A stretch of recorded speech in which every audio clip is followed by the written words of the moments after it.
We are in the middle of a pandemic, and I understand that some people are so panicked that they rush to the stores to buy all the toilet paper they can. Have you heard this news? And so as a result, there are all sorts of memes around those people who are hoarding toilet paper.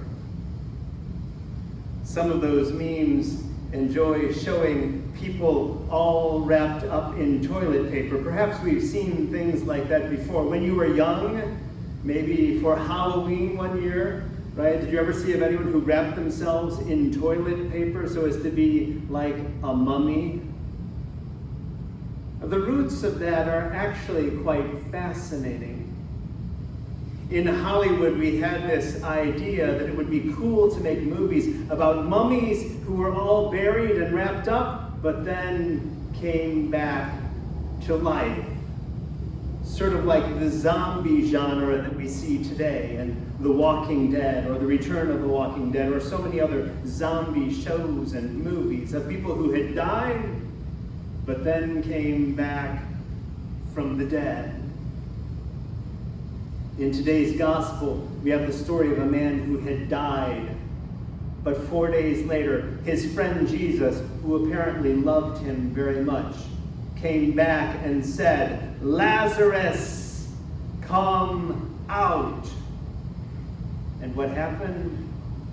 According to the story, he rose from the dead. It was a story that showed how it was that Jesus possessed the power of God. Anything that God could do, Jesus could do as well. God raised people from the dead. Jesus was now raising people from the dead. Jesus possessed God's power. A power that was predicted by the prophet Ezekiel in today's first reading, when he says, "I will raise your bodies from the grave." Early Christians looked at those words and figured that if Jesus were the Messiah, then he had to raise people from the dead. That he himself had to rise from the dead, and that we who follow in his footsteps will rise as well. Which is why in today's second reading, St. Paul tells us in his letter to the Romans, the one who raised Christ from the dead will raise our mortal bodies to life as well.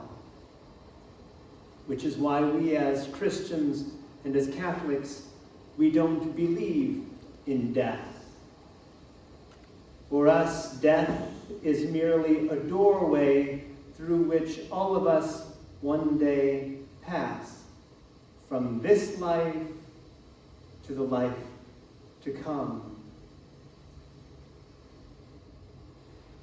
This isn't toilet paper, but it is a piece of linen, which is what we used to wrap dead people in, covered with all sorts of spices, because we knew that the rotting of their bodies smelled pretty bad. So we'd wrap them in cloth with all sorts of spices and myrrh. And when Lazarus rose from the dead, Jesus' instructions were, untie him. Like those toilet paper mummies, except with cloth. Lazarus couldn't untie himself. It took others who had to set him free. Brothers and sisters, as we start to wind down this Lent, perhaps we should ask ourselves what it is in our lives that binds us. What it is that holds us bound and keeps us from being free. Or how it is that our words and actions are holding others bound.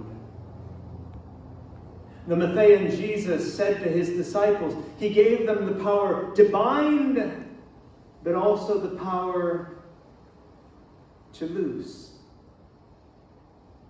Are we binding others, and or are we helping to free them? Because ultimately that's what we're called to live in as the children of God, freedom. I'm reminded of our African American sisters and brothers who, during the time of the Civil War and even before that, were dreaming of freedom, of casting off all that bound them so as to live in freedom. And one of the spirituals that they sang went something like this.